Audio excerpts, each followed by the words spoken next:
오늘 저는 신명기 6장 1절로 5절의 말씀을 가지고 크게 한번 따라하겠습니다.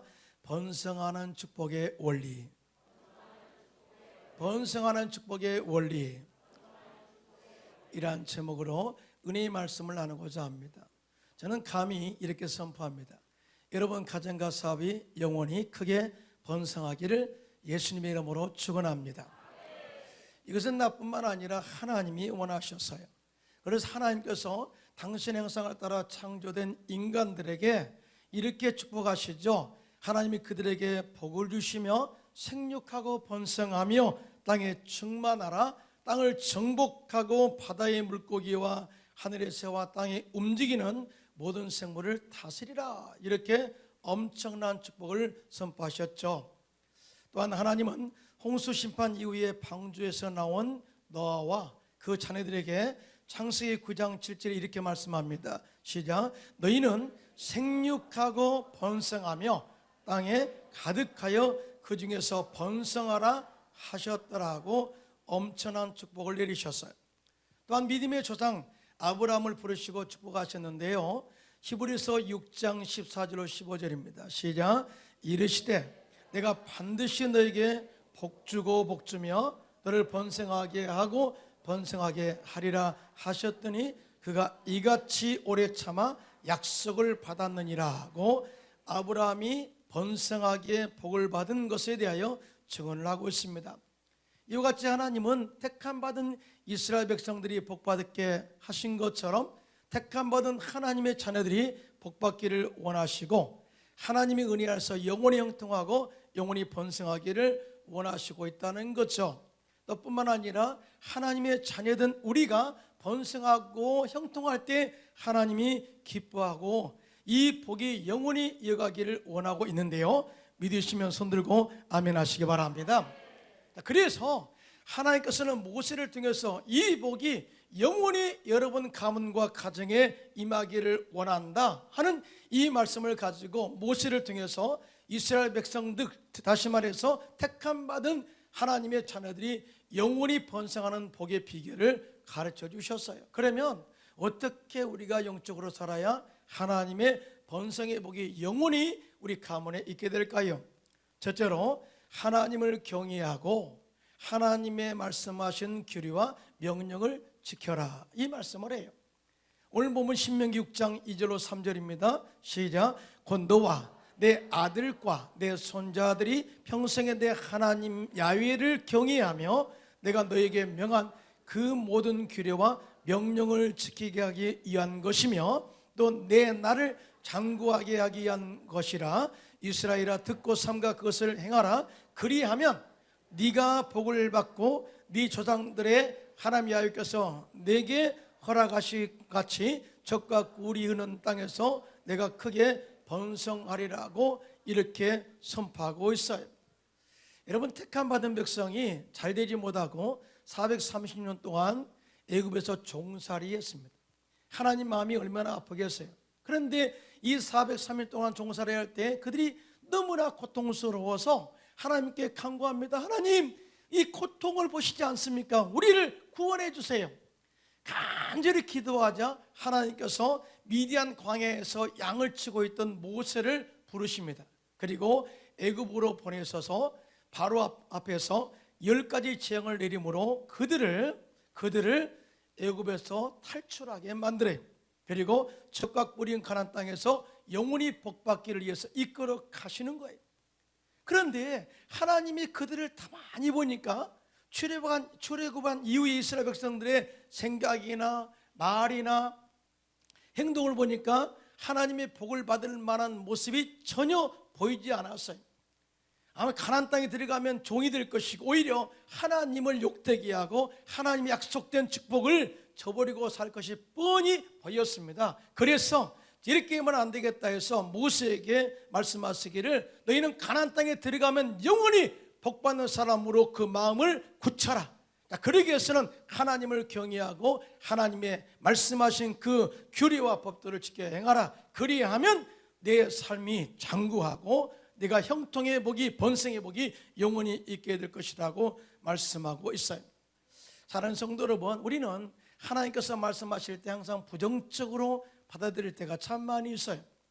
하나님 이거 하지 마라, 저거 하지 마라, 왜 그래? 이렇게 생각하잖아요. 그런데요, 그게 아니고 하나님께서 그렇게 말씀하신 이유는 내가 명령한 규례와 법도 안에 거하는 자들은, 다시 말해서 하나님의 은혜 안에 있는 자들은, 말씀을 지키는 자들은 내가 평생에 그의 생애와 가정을 책임지고 번성하게 하시겠다는 약속이 있습니다. 믿으시면 아멘. 그와 더불어 하나님의 보호하심과 인도하심에 영원히 있다는 것을 이 보증으로 말씀하신 메시지가 바로 오늘 본문의 말씀이에요. 사랑하는 성도 여러분, 정말 주님 안에서 영원히 형통의 복이 임하기를 예수님의 이름으로 축원합니다. 하나님을 경외함으로 말씀을 지킴으로 말미암아서 그 안에 영혼이 잘된같이 범사가 잘되고 강건한 축복이 넘쳐나기를 예수님의 이름으로 축원합니다. 그런데 이스라엘 백성들이 하나 착각한 게 있어요. 그들이 출애굽한 이후에 하나님 없이도 재물의 복만 받으면 형통할 거라고 생각하는 그런 잘못된 물질관이 있었습니다. 이것이 현대 세상에서 만모니즘 사상이라고 그래요. 다시 말해서 재물이 우상이 되는 세상, 권력이 우상이 되는 세상, 이렇게 세상의 쾌락이 우상이 되는 세상이 되고 말하는데요, 이스라엘 백성들은 하나님 없이 재물만 많이 가지면 영원한 축복이, 번성의 복이 임할 것이라고 생각을 했어요. 그런데 하나님께서는 막연한 이 물질의 축복, 하나님이 없는 재물의 축복은 오히려 그것이 우상이 되고 저주가 될 것임에 대하여 이야기를 했어요. 사실은요, 이스라엘 백성들은 출애굽 이후에 가나안 땅에 들어갑니다. 그러면 영원히 하나님을 섬기며 약속된 그 땅에서 영원히 복을 누리며 그들을 통해서 하나님이 이 땅 가운데 정말 유일하신 하나님인 것을 증거해야 되잖아요. 근데 그들은 그렇게 하지 못했습니다. 오히려 쫓겨났습니다. 오히려 하나님의 축복을 받지 못했습니다. 그 이유가 바로 가나안 땅의 거짓의 번영의 신 바알을 섬김으로 말미암아서 온 그들의 영적인 망함이었습니다. 이 가짜에 놀아난 겁니다. 이 가짜의 재물, 다시 말해서 세상에 재물이면 다 된다, 권력이면 다 된다고 하는 이 가짜 우상에 많은 사람들이 속고 속아서 결국 함께 망하는 길로 가게 되었다는 거죠. 유명한 영성 신학자 리처드 포스터는 현대의 우상과 번영의 신은 바로 돈, 섹스, 권력이라고 말하고 있습니다. 그래서 세상 사람들은 인간의 선곡이 그 안에 있을 것으로 생각하고 그 우상에 목숨을 걸고 쫓아가다가 함께 망하게 된 현재의 사실들을 우리가 지금도 보고 있지 않습니까?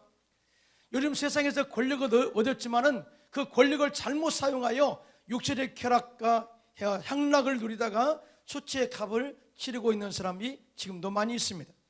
또 그 권력을 잘못 사용해서 자신의 욕구를 채우다가 비리에 연루되어 감옥에 들어간 사람도 있고요, 또 그 권력을 잘못 사용해서 교만함으로 많은 사람들을 죽이다가 함께 자기가 죽는 그런 이 삶에 들어간 사람도 너무나 많이 있죠. 자, 이렇게 세상 가운데 이 보이는 재물을 쫓아가다가 망하게 만드는 이 가짜 축복이 왜 사람들 앞에서 좋아 보일까요? 그 이유가 뭐냐? 영적인 눈이 감겼기 때문에 그렇습니다.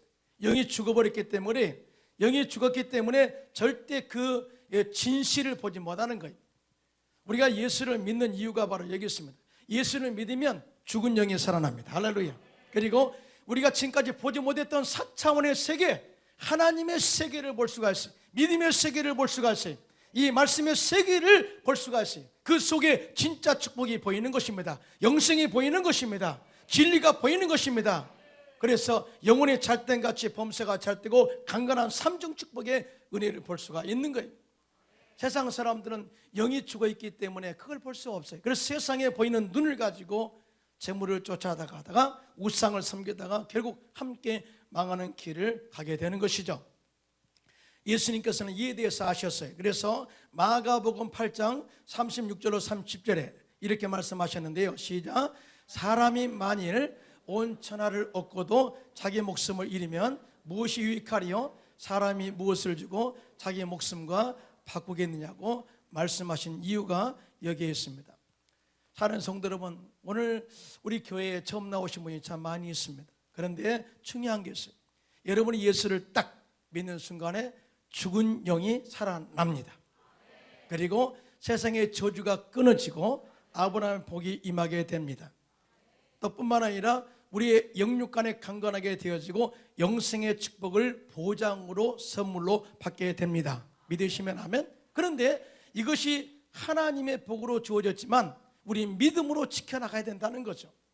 믿음으로 영원히 이 축복이 가문에 흐르게 하는 방법은 딱 하나, 바로 하나님을 경외하고 하나님됨으로 섬기고 약속하신 하나님의 말씀, 그 명령과 규례를 지켜 행할 때 그 축복이 우리 가운데 영원히 가문에 흐르게 될 줄로 믿습니다.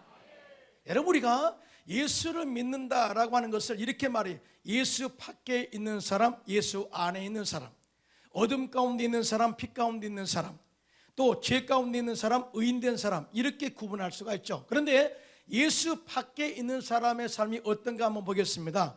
에베소서 2장 12절로 13절이 시작. 그때 너희는 그리스도 밖에 있었고 이스라엘 나라 밖의 사람이라 약속의 언약들에 대하여는 외인이요 세상에서 소망이 없고 하나님도 없는 자이더니 이제는 전에 멀리 있던 너희가 그리스도 예수 안에서 그리스도의 피로 가까워졌느니라. 아멘이죠. 그러니까 예수를 믿기 전의 삶은 하나님도 없고 구원도 없고 그래서 소망도 없는 삶, 하나님께서 우리의 삶 가운데 엄청난 축복, 번성의 축복을 약속하셨지만은 예수 밖에 있는 사람들은 이 축복과 전혀 상관이 없는 삶을 살 수밖에 없었다. 저주 가운데 살 수밖에 없었다. 행복을 상실한 채 살 수밖에 없었다. 질병 가운데 고통당하 살다가 영원한 지옥에 떨어져 슬피 울며 이를 가는 그런 삶 가운데 하나님의 밖에 있는 존재가 되었었다. 그런데 예수의 피가 우리를 살리셨다. 예수의 피가 우리를 살리셨다. 예수의 피가 우리들을 죄에서 구원해서 하나님께 나갈 담력과 은혜를 주셨다. 믿으시면 아멘 하시기 바랍니다.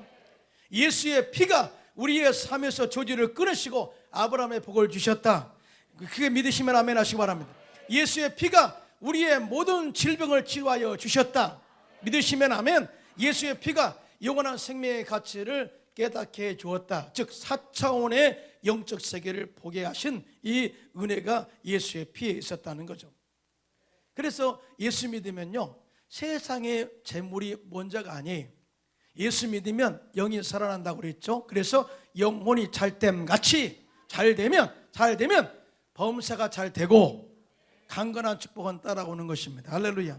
여러분, 우리가 아무리 몰라도 이건 알잖아요. 스트레스 받으면 사람이 죽잖아요. 병 걸리잖아요. 똑같은 원리예요. 우리가 정말 영이 깨지면, 영이 죽으면 아무리 세상에서 잘 돼도 결국은 이 사람은 죽게 되어 있어요. 그러나 영이 살면 세상에서 고난과 고통에 있다 할지라도 반드시 합력해서 선을 이루게 되시고 건강 회복되게 하시고 형통케 한다는 것을 절대 믿으시기를 예수님의 이름으로 축원합니다. 이걸 삼중 축복, 영혼의 잘됨같이 범사가 잘되고 강건한 축복을 의미하는 것입니다. 여러분, 우리가 하나님을 경외하고 하나님 말씀대로 살아야 될 이유가 있어요. 우리 신앙이라는 것은 한 생명의 나무를 심는 거예요. 생명의 나무를 심다는 것은 그 나무가 자라고 영양분을 공급받는다는 의미죠. 정말 나무 키우기가 얼마나 어려워요. 여러분, 가정에 나무 딱 심어놓는다고 해서 그냥 자랍니까? 아니죠. 물 줘야 되죠. 거름 줘야 되죠. 영양분 공급해야죠. 그래야 푸르르게 나무가 잘 자라죠. 그리고 사람들을 기쁘게 하는 거예요. 마찬가지입니다. 우리의 신앙도 구원받고 끝나는 것이 아니라 구원받은 이후에 하나님을 경외하고 또 말씀을 통해서 우리가 영양분을 공급받고 성령의 성수를 공급받아서 날마다 우리 영이 새로워져야 되고 기도를 통해서 하나님의 온전하시고 기뻐하신 뜻을 알아갈 때에 하나님의 은혜가 임하게 될 줄로 믿습니다. 응답이 임하게 될 줄로 믿습니다. 잘하게 될 줄로 믿습니다. 자, 그래서 시편 92편 12절로 13절은 이렇게 말해요. 시작. 의인은 종려나무같이 번성하며 레바논의 백향목같이 성장하리로다. 이는 야훼의 집에 심겨졌으며 우리 하나님의 뜻 안에서 번성하리로다. 아멘.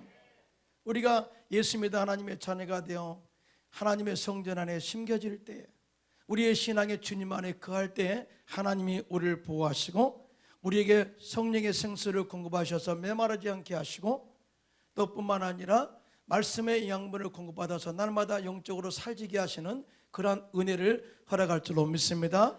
그러기 위해서는 우리가 예배에 집중을 해야 됩니다. 많은 사람이 예배 드리러 와라 그러면 굉장히 귀찮게 생각하는데요, 아닙니다. 예배라는 것은요, 하나님의 여러분을 부르셔서 은혜 주시고 복 주시기 위해서 부르신 거예요. 예. 예배를 통해서 말씀이 공급되잖아요. 예배를 통해서 기도 응답이 있잖아요. 예배를 통해서 성령의 능력을 받잖아요. 그러면 우리 영이 날마다 새로워진단 말이죠. 그러면 이 사람은 마치 물가에 심은 나무처럼 입이 청청하고 가뭄이 와도 걱정이 없고 결실이 그치지 않고 계속해서 풍성한 이 번성의 열매를 맺게 될 줄로 믿습니다. 시편 128편 1절로 3절입니다. 시작. 야훼를 경외하며 그의 길을 걷는 자마다 복이 있도다. 내가 내 손이 쓰고 한 대로 먹을 것이라. 내가 복되고 형통하리로다. 내 집 안방에 있는 내 아내는 결실한 포도나무 같으며 내 식탁에 둘러앉은 자식들은 어린 감람나무 같으리로다. 아멘. 우리가 하나님을 경외하고 하나님의 성전에 우리의 신앙의 나무가 심어지게 되면 모든 하는 일마다 잘되는 형통의 복이 임할 줄로 믿습니다.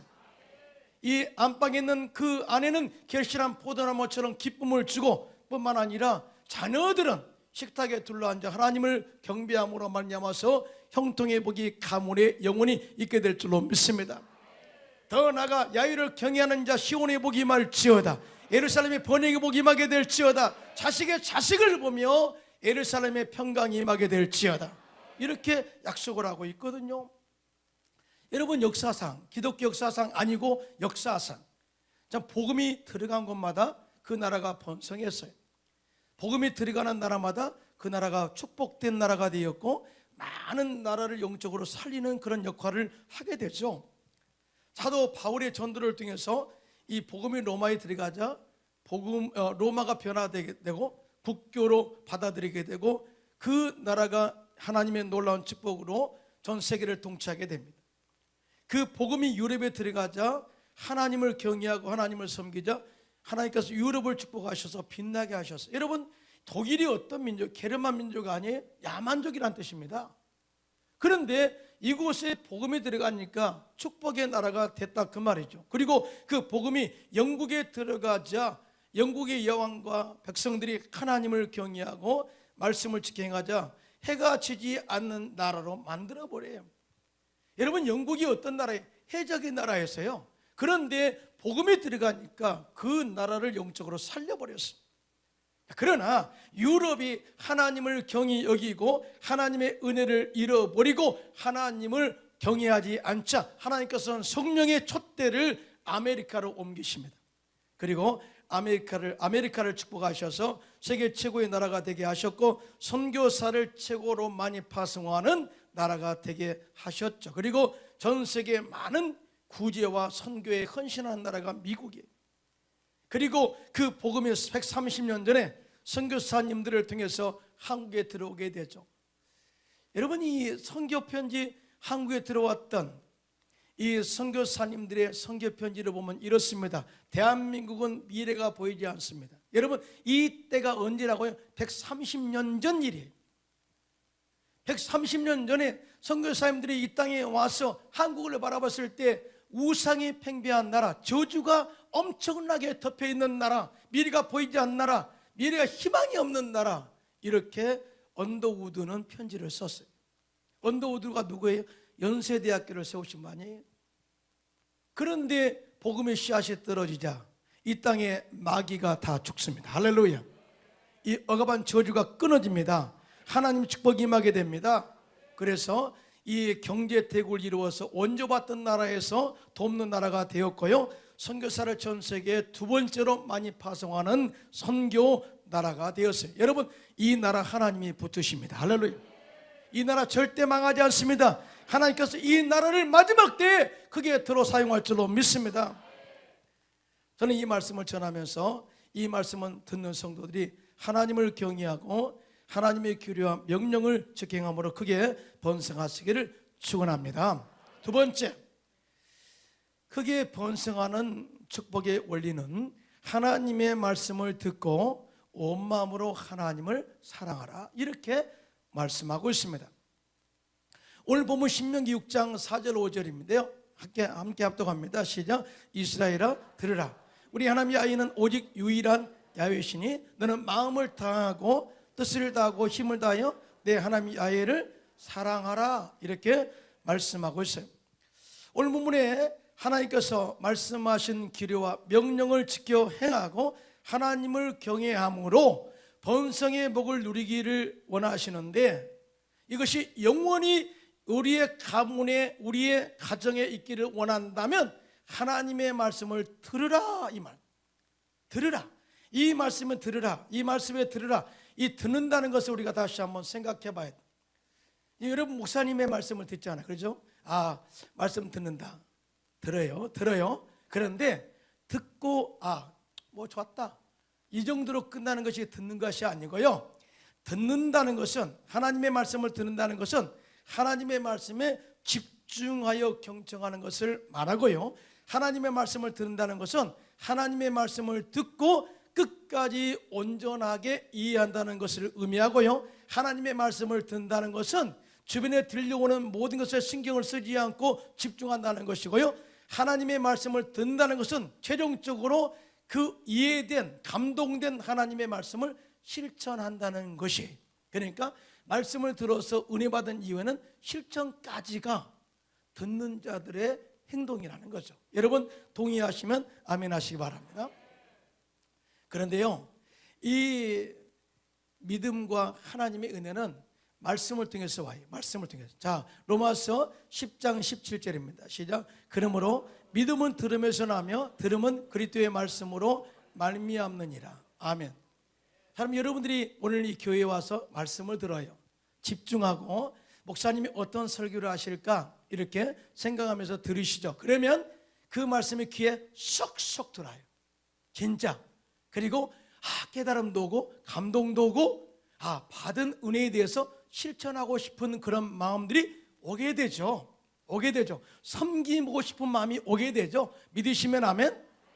자, 그런데 말씀을 듣는데 다른 생각, 잡생각이 들어오면요, 절대로 은혜 못 받습니다.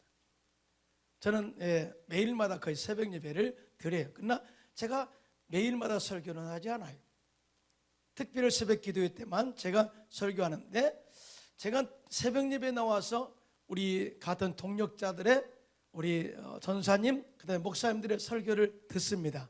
은혜 받을까요? 진짜 은혜 받습니다.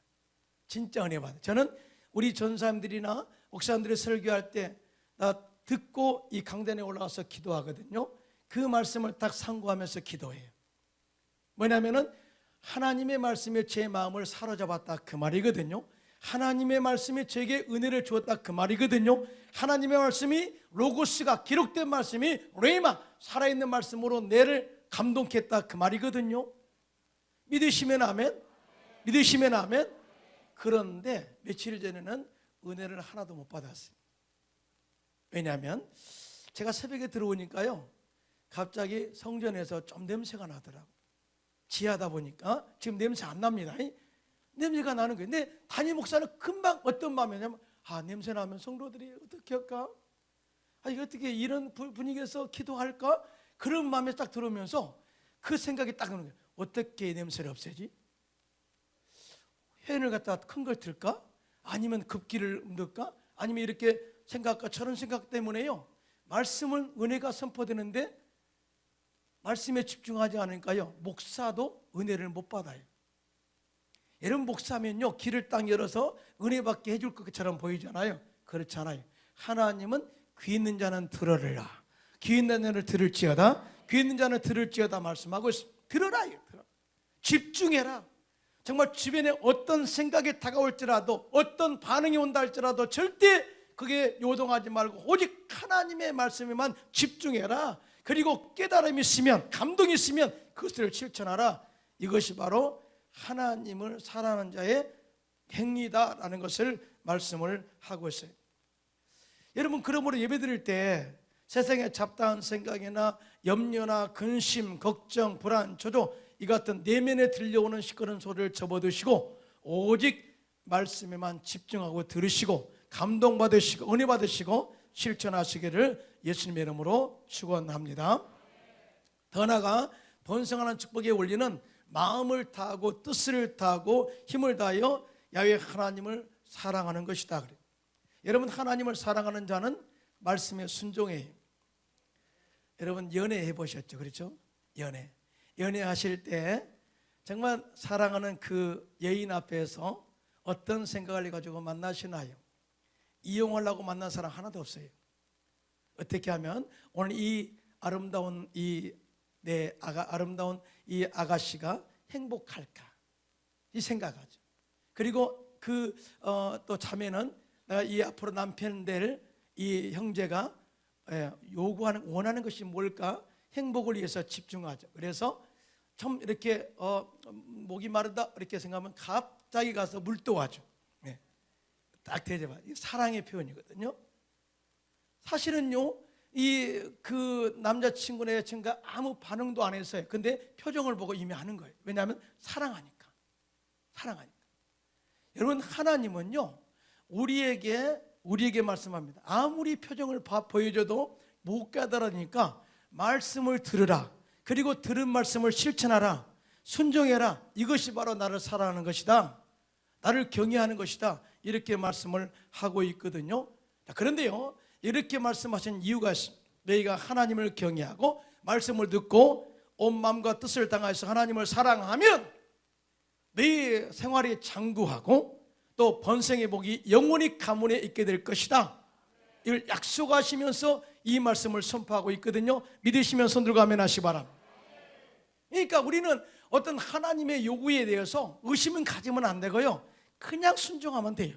그러면 하나님이 우리의 삶을 장구하게 하시고 형통케 하시고 영원히 번성케 할 줄로 믿습니다. 미국의 기독 실업인으로서 국민들의 존경을 받은 아더 미다스 장로님이 있습니다. 그분은 한때 미국의 10대 재벌 중 한 사람이었는데요, 이 미다스 장로님은 한국의 대학생 선교단체에 50만 달러를 기증했던 분이고요, 또 7억 달러를 후원해 선교재단을 설립하였고, 그의 삶은 남을 돕는 일, 구제와 봉사하는 일에 많은 물질을 헌납하면서 기쁘게 사는 장로님이세요. 어느 날 이 한 기자가 이 장로님에게 이런 질문을 해요. 당신은 당신의 신앙과 삶에서 성공하는 인생의 성공의 비결이 무엇입니까? 이렇게 나눠주고 남을 베풀고 좋은 일을 하고 선교하고 이런 아름다운 일을 하는데 그 성공의 비결이 뭐냐? 이렇게 질문한 거죠. 그러자 이 미다스 장로님 이런 대답을 합니다. 저는 남보다 특별히 머리가 더 좋은 것도 아니고 더 많이 노력한 것도 아닙니다. 다만 저는 성공을 위한 5가지 생활 신조를 가지고 살아갑니다. 5가지 생활 신조. 첫째, 주일 성수입니다. 주일만큼은 제가 절대적으로 하나님께 나가 예배드립니다. 이거는 내 이 생활 신조의 첫 번째입니다. 이건 절대 내가 두 번째도 아니고 첫 번째입니다. 이 말씀을 했어요. 둘째는 온전한 11조 생활입니다. 셋째는 하루 첫 시간을 기도로 시작하는 것이다. 여러분, 기도는요, 하나님을 의뢰하는 거예요. 하나님께 의지하는 거예요. 맡기는 거예요. 여러분, 내 행사를 야훼께 맡기라. 저를 의지하면 제가 이루시고 내 공의를 천국의 빛같이 하시겠다고 약속하셨는데요, 이 기도는 정말 중요해요. 여러분들 새벽 기도에 못 나온다 할지라도 집안에 일어나면 잠깐 침대에서 일어나 1분이라도 아니 2분이라도 더 많이 한다면 5분이라도 기도로 출발해 보세요. 아멘을 안 하시네요. 여러분, 삶이 달라집니다. 진짜 내가 보증합니다. 진짜 여러분의 미래가 확 열립니다. 형통의 복이 임하게 됩니다. 여러분, 자녀가 잘 되게 됩니다. 사업의 복이 임하게 됩니다. 내가 보증합니다. 왜? 하나님이 그렇게 약속하셨으니까. 넷째는 내 가정의 주인을 예수님으로 모셔드리는 것이다. 내 모든 사업의 주인은 하나님이십니다. 내 자녀의 주인도 하나님이십니다. 내 모든 가정의 주인도 하나님이십니다 하고 예수님을 가정의 주인으로 모시는 것. 다섯 번째는 시간과 돈을 선한 사업에 사용하려고 노력했습니다. 여러분, 주라 그리하면 후이되어 흔들어 넘치도록 하여 다시 안겨주리라. 할렐루야. 나눠줘야 신선한 축복이 오거든요. 절대 그 재물과 물이 썩어버리면 아무 유익이 없는 거예요. 나눠주면 더 새로운 것이 들어오게 되어 있는 것입니다. 이런 영적인 생활의 법칙을 적용했더니 번성의 복의 열쇠가 되었다고 간증을 하고 있습니다. 정확하게 말하면 아더 미다스 장로님은 정말 크게 성공의 원리를 말씀에서 찾았다 그 말이죠. 그래서 말씀을 듣고 깨달아졌을 때 실천했고요, 또 하나님을 경외함으로 그 말씀의 은혜를 함께 가정에 공유했을 때 가정과 사업과 직장 모든 삶의 전반에 복을, 번성의 복을 내리셨다고 간증하고 있습니다. 이러한 축복이 저와 여러분의 가정에도 넘쳐나기를 예수님의 이름으로 축원합니다. 저는 오늘 우리 교회에 처음 오신 분들을 생각하면서 이 말씀을 준비했는데 마지막으로 임팩트 있는 그런 말씀을 드리고 싶었어요. 여러분, 아브라함은 아시잖아요. 그렇죠? 아브라함. 정말 우리가 신앙생활하는 게 어떤 마음일까? 어떤 마음을 가지고 신앙생활해야 될까? 여러분, 아브라함이라는 사람은요, 믿음의 조상이라고 그랬죠. 믿음의 조상. 자, 아브라함을 통해서 그 축복이 이어져서 우리에게까지 온 거예요. 그런데 우리의 믿음의 조상은 아브라함이에요. 그런데 아브라함이 처음부터 복 있는 사람은 아니었어요. 아브라함의 아버지 데라는 우상을 만들어서 파는 사람이었습니다. 그러니까 저주의 집안이었어요. 저주의 집안. 하나님과 전혀 상관이 없는 예수 그리스도의 밖에 있었던 사람, 하나님 밖에 있었던 사람, 하나님 약속 밖에 있었던 존재가 바로 아브라함이었어요. 그런데 하나님께서 어느 날 아브라함을 선택하십니다. 아브라함아, 내가 너를 불러 복되게 하고, 이 말씀을 해요. 이 엄청난 축복이거든요. 여러분, 오늘 이 말씀이 여러분에게도 임한 줄로 믿습니다. 우리가 세상에서 정말 방황하고 힘들고 어려울 때 오늘 전도를 통해서 하나님께서 아브라함 부른 것처럼 부르신 거예요. 그리고 이곳에 온 겁니다. 자, 한번 보겠습니다. 어떤 축복이 임했는가?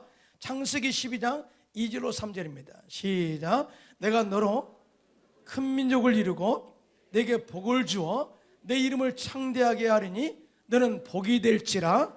너를 축복하는 자에게는 내가 복을 내리고 너를 저주하는 자에게는 내가 저주하리니 땅의 모든 족속이 너로 말미암아 복을 얻을 것이라 하신지라.